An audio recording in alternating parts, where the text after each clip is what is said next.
मेरा नाम अनन्या है। मैं 30 साल की हूँ और पुणे में रहती हूँ। एक कॉलेज में प्रोफेसर हूँ। हिंदी साहित्य पढ़ाती हूँ। मेरी जिंदगी साधारण है, लेकिन मेरे भीतर एक दुनिया है जो शायद बाहर से कोई नहीं देख पाता। मैं अविवाहित हूँ। कभी शादी के बारे में सोचा भी नहीं, क्योंकि एक बार प्यार में ठोकर खाई थी। उसका नाम था अर्जुन। कॉलेज के दिनों में हमारी दोस्ती हुई, फिर प्यार। लेकिन एक दिन पता चला कि वह किसी और से भी वही बातें कहता था जो मुझसे। उस दिन मेरा भरोसा टूट गया। मैंने तय कर लिया कि अब किसी की यज्ञी बात कर दी ना। इस प्रकार सबसे पहली चीज है कि जाल में नहीं फंसूंगी।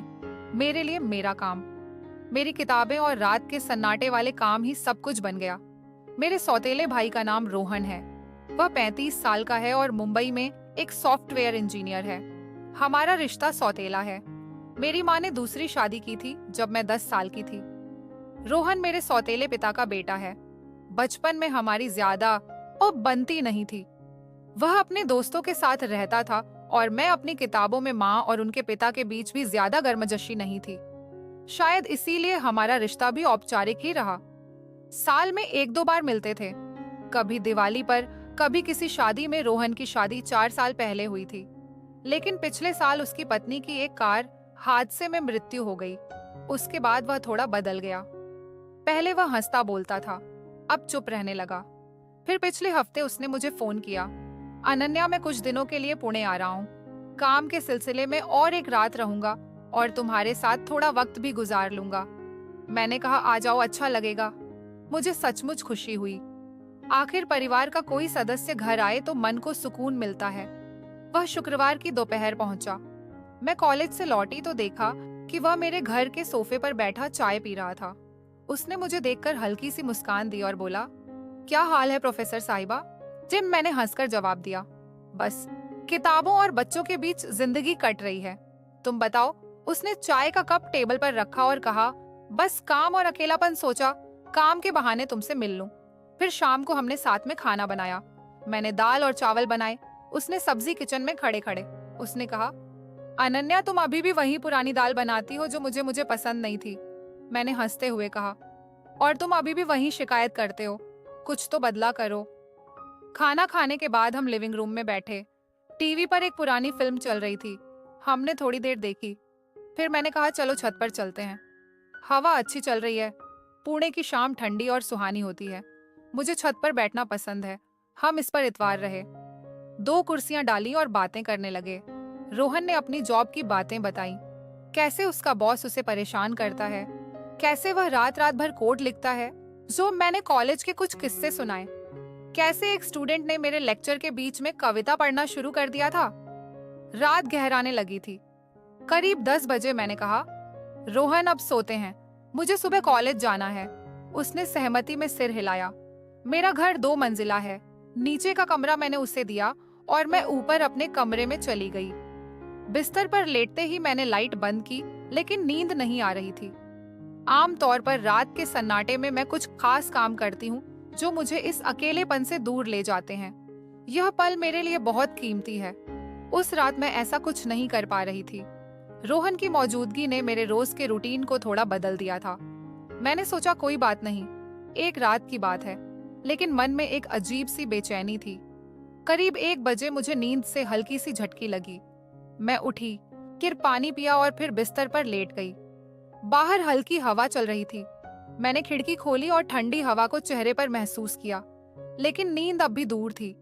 मैंने फोन उठाया और एक कहानी पढ़ने लगी। मैं हर रोज कहानियां पढ़ती थी। आज की कहानी एक ऐसी लड़की की थी जो मेरे जैसी थी और उसकी भावनाएं मेरे भीतर को जगा रही थी। फिर मैंने फोन रखा और सोने की कोशिश की, लेकिन मन में एक उथल पुथल थी। फिर करीब 2 बजे मैंने हल्की सी आहट सुनी। मैं नीचे गई तो देखा कि रोहन किचन में पानी लेने आया था। उसने मुझे देखा और कहा, अनन्या तुम सोई नहीं?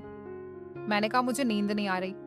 उसने कहा, मुझे भी नींद नहीं आ रही, चलो थोड़ी देर बात करते हैं। मैंने हिचकिचाते हुए कहा, ठीक है। फिर हम दोनों मेरे कमरे में आ गए। मैं बिस्तर के एक कोने पर बैठी और वह दूसरी तरफ। फिर अचानक बाहर बारिश शुरू हो गई थी। खिड़की से ठंडी हवा आ रही थी। मुझे ऐसी हवा बहुत पसंद है। फिर हमने इधर उधर की बातें की, लेकिन बातें तो हम पहले ही बहुत कर चुके थे। कोई बात बची नहीं थी। तो रोहन ने अपना फोन निकाला और कुछ देखने लगा। मैंने भी अपना फोन उठाया और सोशल मीडिया स्क्रॉल करने लगी। थोड़ी देर बाद उसने कहा, नेहा मुझे नींद आ रही है, मैं यहीं सो जाऊं।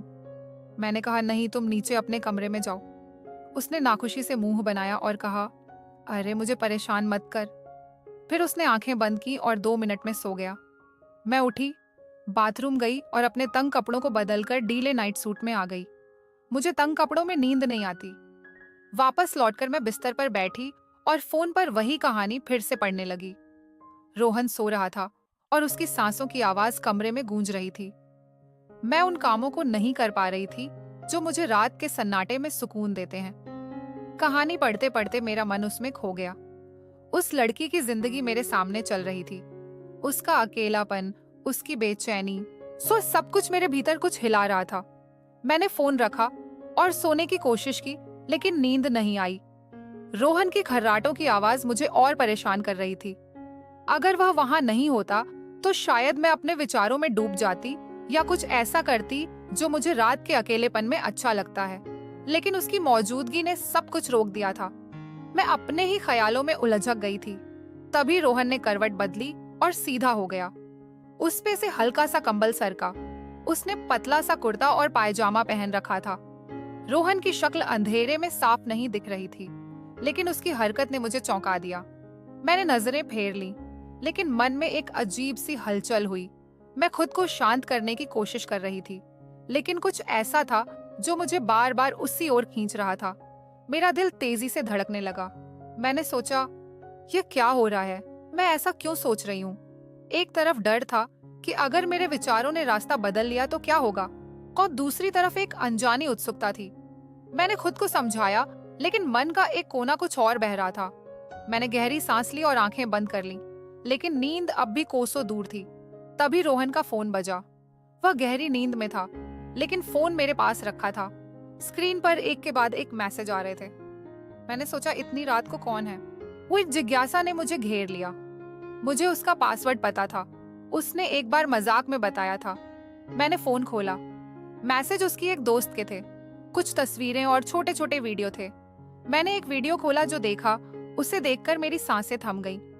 ये कुछ ऐसा था जिसकी मैंने कल्पना भी नहीं की थी। मेरे हाथ कांपने लगे।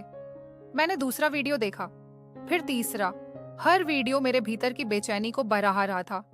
मैं समझ नहीं पा रही थी कि मैं यह क्यों देख रही हूँ और क्यों इसे रोक नहीं पा रही हूँ। समय बीतता गया। मेरा मन अब पूरी तरह उलझ चुका था। मैंने फोन रखा और रोहन की ओर देखा। वह अभी भी सो रहा था।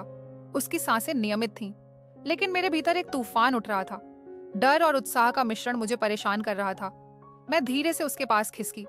मेरा इरादा कुछ नहीं था, बस एक अजीब सी चाहत थी। मैंने अपना हाथ हल्के से उसके कंधे पर रखा जाए, जैसे सोते हुए अनजाने में कोई हरकत हो। वह नहीं हिला। मैंने राहत की कोई सांस ली, लेकिन मेरे भीतर की उथल पुथल कम नहीं हुई। रात गहराती जा रही थी।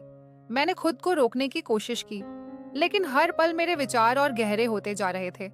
मैंने सोचा, शायद यह सिर्फ एक नाइट की बात है, सुबह सब सामान्य हो जाएगा। लेकिन तभी रोहन की आंखें खुल गईं। मैंने जल्दी से नजरें फेर ली और सोने का नाटक किया। मेरा दिल जोर जोर से धड़क रहा था। उसने कुछ नहीं कहा, बस मुझे देखता रहा। फिर वह उठा और बाथरूम की ओर चला गया। मैं बिस्तर पर पड़ी रही, अपने विचारों से लड़ती हुई। जब वह लौटा तो उसने कहा, अन्या तुम ठीक हो? मैंने हल्के से सिर हिलाया। उसने फिर कहा, मुझे लगता है मुझे नीचे सोना चाहिए। मैंने कुछ नहीं कहा पर चला गया। लेकिन उस रात के बाद मेरे भीतर कुछ बदल गया। मैं अब भी उस पल को समझ नहीं पाई हूँ। शायद यह सिर्फ एक कमजोर क्षण था, या शायद कुछ और। अगली सुबह मैं जल्दी उठी। रात की घटना मेरे दिमाग में घूम रही थी। मैंने कॉफी बनाई और छत पर चली गई। रोहन अब भी सो रहा था। मैंने सोचा, क्या वह कुछ जानता है? मन में एक डर था, लेकिन साथ ही एक अजीब सा सुकून भी।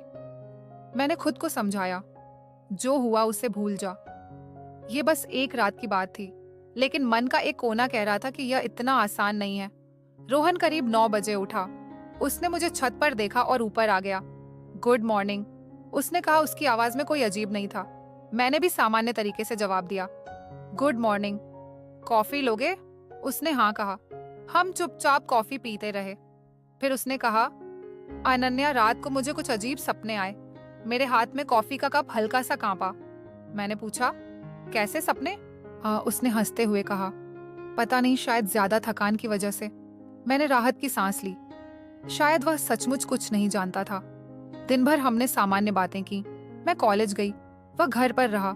शाम को हम बाजार गए, कुछ सामान खरीदा, लेकिन मेरे मन में रात की बात बार बार आ रही थी। मैं समझ नहीं पा रही थी कि मेरे साथ क्या हो रहा है। क्या यह सिर्फ एक कमजोर पल था या मेरे भीतर कुछ और जाग रहा था? रोहन के साथ मेरा रिश्ता हमेशा सौतेला रहा था, न ज्यादा करीबी न ज्यादा दूर। लेकिन उस रात के बाद कुछ बदल गया था। उस दिन रोहन ने मुझे बताया कि वह 3-4 दिन और यहीं रहने वाला था। यह सुनते ही मेरा मन उदास हो गया, क्योंकि रात के सन्नाटे में मुझे किताबें पढ़ना, किताबें लिखना, कहानियां पढ़ना अच्छा लगता था, जो मुझे सुकून देते थे। अब 3-4 दिन और मुझे इन कामों से छुट्टी लेनी पड़ेगी। रोहन 4 दिन तक मेरे यहाँ रहा। हर रात मैं सोचती कि क्या फिर वही होगा, लेकिन ऐसा कुछ नहीं हुआ। वो तनाचा आता है, अपने कमरे में सोता और मैं अपने में। लेकिन मैं अपने फेवरेट काम नहीं कर पाती, जैसी किताबें लिखना, किताबें पढ़ना। फिर भी मेरे मन में एक अजीब सी हलचल थी। 5वें दिन वह मुंबई वापस चला गया। जाते वक्त उसने कहा, अन्या, फिर मिलेंगे, अपना ख्याल रखना। मैंने हाँ में सिर हिलाया। लेकिन जब वह गया तो घर में एक अजीब सा खालीपन जा गया।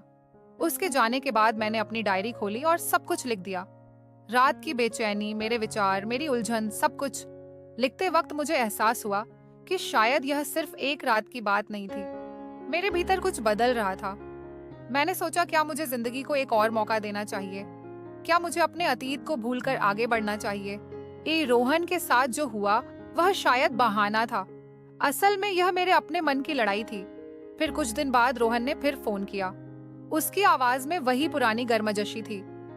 अनन्या, अगले हफ्ते पुणे आ रहा हूँ, एक प्रोजेक्ट के सिलसिले में। क्या मैं फिर से तुम्हारे यहाँ रुक सकता हूँ? मैंने हिचकिचाते हुए कहा, हाँ, क्यों नहीं। लेकिन मेरे मन में